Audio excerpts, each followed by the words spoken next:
eu tô muito feliz pra gravar esse vídeo aqui porque finalmente eu vou poder colocar pra fora uma coisa que tá engasgada aqui, ó, há muito tempo que eu queria falar, tá ligado?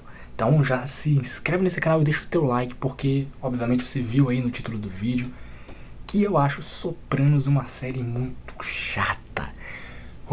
Cara, tô muito feliz por poder falar isso, velho. Muito feliz.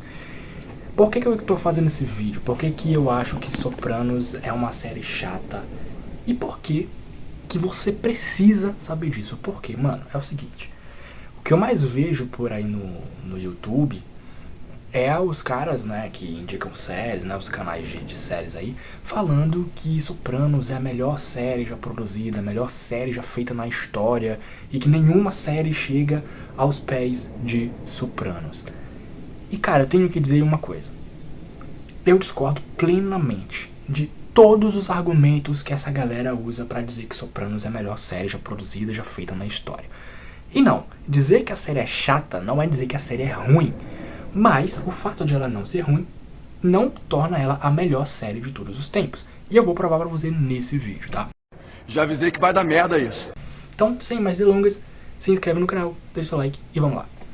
Então, cara, eu acho Sopranos uma série extremamente chata, né? Então, só pra deixar bem claro aqui, Sopranos é a pior série que eu já vi na minha vida. É isso mesmo que você tá ouvindo, a pior série da história. Eu vou provar pra você nesse vídeo que é um lixo completo. Ok, depois que você ouviu isso e já pulou do vídeo, era só um clickbait pra que você pudesse ficar até o final, tá? Pra você pudesse ficar e assistir o vídeo até o final.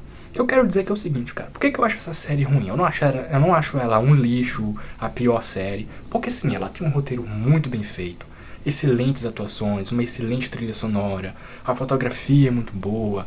Claro que como é uma série mais antiga, quando você vai assistir ela, principalmente na televisão, a imagem fica um pouco distorcida ali, né? Fica com uns pixels assim na tela. Mas, de que adianta a série ser a melhor série já escrita da história se ela não oferece o mínimo que um bom espectador precisa para assistir uma série? E eu tô falando exatamente de quê? Ação. E não é porque esse canal aqui é voltado para produções, seja cinematográficas ou séries do nicho de ação, né? Do gênero de ação.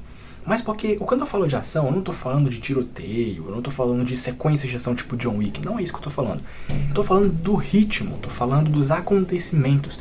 E esse pra mim é o maior problema de Sopranos, parece que nunca tem nada acontecendo, sabe? Então assim, eu achei isso curioso quando eu fui ver a série, porque é uma série sobre máfia, cara. E máfia é um dos meus gêneros favoritos. Eu sou muito fã do Scorsese, por exemplo. Adorei Goodfellas, né, que é Os Bons Companheiros, que muita gente não gostou porque achou lento. Eu não achei lento, achei um filme sensacional. Adorei também, tem um outro filme dele que é Os Infiltrados, muito bom, excelente filme, maravilhoso. Inclusive o Scorsese, se não me engano, ele ganhou o Oscar por esse filme, que eu já acho um pouco injusto porque Lobo de Wall Street é muito melhor.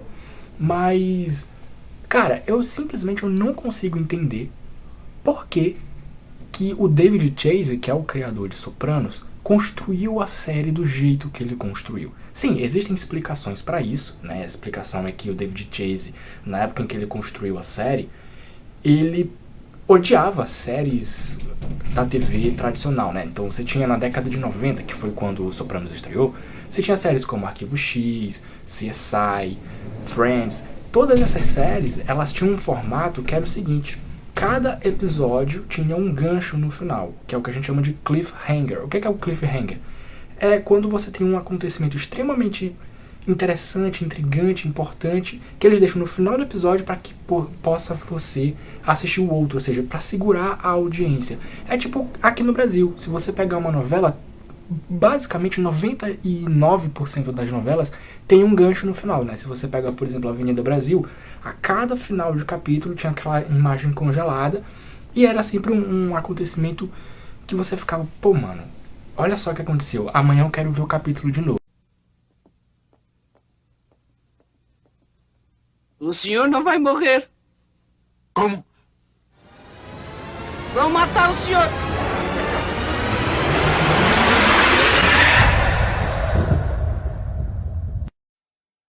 Então, a maioria das séries da década de 90 eram assim. E o David Chase odiava isso. Então ele pensou, cara, eu odeio as séries de TV, porque elas têm sempre um ganchozinho no final, né? Então, quando você vai assistir o próximo episódio, o outro episódio depende desse, e se você... Cara, você não tem um tempo ali pra respirar, pra refletir, pra analisar, pra contemplar a obra, né? Então essa foi a proposta do David Chase quando ele escreveu Sopranos. Só que isso tem um grave problema. Que, cara, vamos lá. Eu não sou nenhum crítico de cinema, não sou cineasta, não sou um cara cult. O meu negócio é entretenimento. Eu acredito que sim, a arte ela tem esse dever, essa capacidade de te fazer refletir e pensar sobre a vida também. Só que no final das contas, é necessário você ter um equilíbrio entre reflexão, ou seja, entre você olhar para aquela obra e extrair algum ensinamento, extrair algum conhecimento dela, né, algum aprendizado, e também a questão do entretenimento puro e simples. E o maior exemplo disso, pra mim, cara, é Breaking Bad. Olha aí, muita gente diz que Breaking Bad não existiria sem Sopranos. Isso, de uma certa forma, é verdade, porque Sopranos foi a primeira série que ousou ser fora da casinha, né, fugir do padrão das séries que vinham aí desde não só na década de 90, mas o padrão de série antigamente era assim, como eu falei, tipo, pra você tentar entender, Grey's Anatomy. Você pega Grey's Anatomy. Todas as séries da década de sempre, assim, antes de Sopranos, antes do ano de 1999, eram que nem Grey's Anatomy, né? Obviamente que durante a década de 2000 e até hoje você tem séries como Grey's Anatomy, que é o quê? Cada episódio tem um começo, meio e fim, que é aquela clássica história da semana, né? Tipo, Supernatural é assim, Smallville é assim, Friends, How I Met Your Mother. Bem que How I Met Your Mother ele consegue puxar um pouco pro outro lado, né, do drama. Então cada acontecimento está interligado, diferente, por exemplo, de Two and a Half Men, né, ou de Grey's Anatomy, que embora tenha uma história de fundo, cada episódio é independente. E pra mim o melhor exemplo disso é a série Drake e Josh. Eu não sei se você já viu a série Drake e Josh. Drake e Josh é assim, cara. Cada episódio é um começo, meio e fim. Então acabou esse episódio, no próximo o acontecimento já não tem nada a ver com um do anterior, né? E Sopranos ele vem e quebra tudo isso. É uma série que cada episódio, sim, depende um do outro, mas não tem um gancho no final. E pra mim esse é o grande erro de Sopranos. Por quê? Uma coisa é você construir uma série como Sopranos, né, que o objetivo é você ensinar as pessoas a pensar. Você tem que refletir, maturar, né, mastigar a série, né? Ou seja, o David Chase ele não te dá tudo pronto. Ele quer que você reflita sobre a história. E qual é a história de Sopranos, né? Eu falei um monte de coisa aqui e não falei qual é a história de Sopranos. Bom, Sopranos conta a história de Tony Soprano, que é um mafioso aí, que ele tem muitas crises de identidade, muita crise de caráter, né? Ou seja, ele é um cara que mata pessoas, mas ao mesmo tempo ele teme que a sua família seja morta pelos seus detratores. Então, ele acaba ficando psicótico e precisa buscar ajuda. Então, basicamente, a série ela é contada a partir do ponto de vista dele. Ou seja, você tem ali 3 pontos, né? Toda a história que está sendo contada é ele no consultório com a psicóloga dele, e ele contando como é que é a história, como é que é a vida dele, com a família, Ele não menciona, obviamente, que ele é um criminoso, porque, obviamente, isso não é algo que ele faria, não contaria assim pra alguém. Mas a série ela é dividida nessas 3 partes. Ele no consultório, contando a história. Aconteceu isso aqui, então a gente vê... É como se a história da família dele e dele na vida do crime fosse contado em forma de flashback, entendeu? Porque ele tá lá ele tá lá conversando com a psicóloga e contando, aconteceu isso. Então, cada detalhe da vida dele, da família dele, ele vai contando, e a série ela vai contando esses detalhes aos poucos. E aí que mora o grande erro da série. E sim, eu chamo de erro e chamo isso no meu peito e digo, cara, essa série tá errada. Tá errada sim. E a gente tem que normalizar essa ideia de que Sopranos não é isso tudo. Não é e ponto final, tá? E por que eu vou dizer que não é e ponto final? Eu acredito que um filme, uma série, ela não tem a obrigação de ser uma coisa que vai te levar a refletir, de ser uma coisa que vai te levar a pensar. Ah, mas é porque cinema é arte. Sim, cinema é arte. É quando você pensa em arte, arte é algo que te leva à contemplação. Sim, é algo que quando te toca na alma, né? Mas, cara, isso eu aplico principalmente à música. A música, sim, ela tem esse dever, né? Quando você escuta uma música, você sente, você tem aquela sensação na alma, não é uma coisa só aqui, tá? Afinal, a música foi uma coisa criada por Deus, né? Então, não vou entrar aqui em questão de religião, mas, cara, o cinema foi uma coisa criada pelos homens, certo? Então, o cinema, ele mistura várias artes, né? Ele mistura a música com o teatro, tem uma coisa meio teatral ali, ele mistura fotografia, imagem, som, ele mistura uma pá de coisas numa coisa só, né? O cinema é imagem em movimento e tudo mais, mas no final das contas, eu consideraria que o cinema, por si só, ele não tem essa obrigação de ser uma coisa que vai simplesmente te levar a refletir. Por exemplo, eu estava assistindo um filme chamado Melancolia, do Lars von Trier, estrelado pela Kristen Dunst, a nossa eterna Mary Jane. Cara, aquele filme, se você for ver o filme, você vai me chamar de hipócrita, porque o filme ele é muito lento. Só que tem umas nuances ali que o que interessa do filme são as metáforas, as analogias que o diretor coloca para te explicar o que é a depressão, né? O que a depressão faz com a pessoa, né? Então, se você assistir o filme, que tá no MUBI, o MUBI é um serviço de streaming de cinema independente, né? Então você vai ver, pô, André, você é muito hipócrita porque você assistiu um filme como Melancolia e tá reclamando de Sopranos. Cara, exatamente, porque o que me intriga, assim, é a forma como a história é contada. Nenhuma história precisa ser um Vingadores ou um The Flash da vida. Não precisa. Eu acho que deve haver um equilíbrio entre a contemplação, a reflexão artística por trás da obra e o entretenimento. Porque, cara, no final das contas, a maioria de nós queremos chegar à noite cansados do nosso trabalho, assistir uma série que vai colocar a gente. Pode ser sim, pra pensar, legal, mas, cara, a gente não tem saco pra ver uma série como Sopranos, tá ligado? E eu vou provar pra você que você que tá aí do outro lado, que é crítico de cinema, pode olhar pra mim e dizer, você é um cara que só quer série fácil, não sei o quê. Não, eu vou provar pra você que eu assisto sim dramas densos e complexos e pesados que te ensinam a refletir. Como eu tô dizendo, o cinema, ele é feito pra isso também. Só que é necessário que se dose muito. E o melhor exemplo disso, além de Breaking Bad, como eu falei, que eu já falo de Breaking Bad, é uma série chamada Boardwalk Empire. Boardwalk Empire é uma série que tem o seu piloto escrito e dirigido e produzido pelo Martin Scorsese, mas tem como showrunner o Terence Winter. Cara, esse roteirista, o Terence Winter, ele é muito bom. Inclusive, ele foi um dos roteiristas da primeira temporada de Tulsa King, estrelada pelo Stallone, que eu vou trazer aqui no meu canal em breve, né? Então comenta aqui embaixo se você quer pra eu falar mais sobre séries e tal. Esse vídeo aqui é um experimento pra eu saber se é o tipo de formato que vocês gostam aqui, mas é também porque eu queria fazer esse desabafo sobre essa série, tá? Então assim, cara, Boardwalk Empire é uma série que também é de máfia, olha só. E ela é lenta, você tem detalhes ali, você tem que, sabe, é uma série que não dá pra você maratonar como você faz com Stranger Things. Só que tem uma diferença. Por que eu considero que ela é uma série muito mais assistível do que Sopranos? Porque por mais que ela seja lenta, por mais que você tenha que prestar atenção nos detalhes e tal, ela acontece de uma forma que você não fica entediado. Então, cara, os diálogos são excepcionais, são fodas demais os diálogos ali.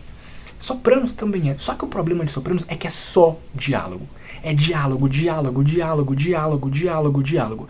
Boardwalk Empire tem diálogo pra caramba. Só que eles sabem dosar o momento de ser uma coisa mais contemplativa, uma coisa mais, sabe, pra você prestar atenção, refletir. Não que é uma obra que vai mudar a sua vida, nossa, eu mudei meu jeito de pensar. Não, é uma série sobre máfia. Mas é uma série que ela trabalha muito bem as nuances de cada personagem, né? Eu não vou entrar em detalhes sobre a série aqui, porque eu quero fazer um vídeo só sobre ela. Mas, pra ficar mais claro, vamos falar de Breaking Bad. Breaking Bad, cara, ela é exatamente o oposto de Boardwalk Empire, que é uma série. Boardwalk Empire é lenta, ela trabalha muito bem cada detalhe de cada personagem e ela sabe dosar ação com drama e com desenvolvimento de personagem. Só que Breaking Bad, ele consegue fazer isso e muito mais além, porque é uma série dramática. Muita gente reconhece, por exemplo, o episódio da mosca. Esse episódio não aconteceu nada. Cara, eu não fiquei entediado nesse filme, porque é é um episódio... Filme não, é nesse episódio. Porque nesse episódio, cara, você tem um desenvolvimento de cada um dos personagens. Tanto o Jesse quanto o Walter, né? É um episódio que é focado só nos dois. E aqui você vê, pô, a atuação do Bryan Cranston e do Aaron Paul nesse episódio é sensacional. Não que nos outros não seja, mas é excelente, cara. A forma como o Vince Gilligan constrói o episódio, né? De forma que você sinta aquela, sabe, os dois ali se interconectando, se conhecendo muito mais. É um episódio mais reflexivo, mais contemplativo. E não é entediante, só que Sopranos não consegue, cara. Sopranos não consegue fazer um episódio contemplativo sem ser entediante. Você entende o que eu quero dizer? Sim, é legal você ter uma série, é necessário você refletir com a obra que tá ali, né? O cinema não deve ser só Marvel, Disney, uma coisa ali pra você, sabe, aquela famosa frase que diz, vamos desligar o cérebro aqui. Não, é pra você pensar também, porque senão, pô, você vai aproveitar o que tem de pior no cinema, né? Dá pra você aproveitar o cinema contemplando e aprendendo. Eu, por exemplo, aprendo muito com Rock, né? O filme do Stallone. Pra mim é o meu filme favorito da vida. E toda vez que eu assisto, cara, tem um aprendizado diferente sobre resiliência, sobre luta. E muita gente acha o filme lento, mas eu não achei o filme lento. Porque ele tem uma dose de humor ali, ele tem uma dose de ação também. E sem esquecer do que ele é de verdade, um filme dramático. Breaking Bad é exatamente assim. Ele dosa muito bem a ação, tem momentos de humor ácido que são muito característicos, são muito bons. Eu vou fazer um vídeo só sobre Breaking Bad também. Então, cara, é isso. É plenamente possível você construir uma obra cinematográfica ou então televisiva que consiga te levar à contemplação, consiga te levar à reflexão, sem ser entediante, cansativo e chato demais. É por isso que eu considero Sopranos uma das séries mais inassistíveis da história. E junto com Sopranos ainda coloco The Wire, tá? Só que The Wire ainda consegue ser muito melhor que Sopranos, porque a primeira temporada de The Wire é muito boa. É lenta, mas é muito boa. A segunda temporada é inassistível. Cara, se você tá com insônia, bota a segunda temporada de The Wire pra assistir que, porra, um puta papo chato ali. Então assim, cara, eu digo isso porque eu assisti as 2 primeiras temporadas de Sopranos também, tá? E toda vez, cara, que eu chego na primeira, eu chego lá nos penúltimos episódios, eu tô cansado, eu tô exausto. Então, cara, eu venho tentando assistir essa série desde 2015. Sabe o que é isso? Desde 2015, a gente tá em 2023. Meu amigo, toda vez eu dropo ela. Toda vez eu deixo ela pra lá. Porque é muito chato, cara, é muito chato. Então, esse vídeo aqui é um descarrego, mano. Um descarrego que, ó, tirei um peso das minhas costas. Você que tá aí do outro lado, que gosta de acompanhar, nós que somos produtores de conteúdo sobre cinema e tal, cara, você não tem a obrigação de gostar ou de se obrigar a assistir uma série ou um filme que é aclamado pela crítica só porque os outros caras do YouTube estão dizendo que é bom. Por exemplo, tem um canal que eu amo muito aqui, cara, que é o canal Piuí. O Miguel, do Piuí, ele diz o seguinte: Sopranos é a melhor série já feita. Cara, em termos de roteiro, de atuação e de todos os aspectos técnicos, ela é realmente a melhor já feita. No entanto, ela não chega aos pés de Breaking Bad, porque Breaking Bad é muito bem feita e é muito melhor e consegue dosar muito bem tudo o que precisa ser dosado pra ser a melhor série já feita. É por isso que, assim, cara, eu considero Breaking Bad a melhor série já feita na história. E não é a minha preferida, mas é a melhor já feita. Então, é isso, é um descarrego que eu tinha que fazer. Se vocês gostaram desse vídeo, comenta aqui embaixo o que você acha de Sopranos. Qual é a série que você não se vê obrigado a assistir, que você não gosta. Descarrega aqui também, cara. Coloca aqui embaixo. Qual a série que você não gosta e que todo mundo gosta? Cara, foda-se Sopranos. É isso aí. Valeu.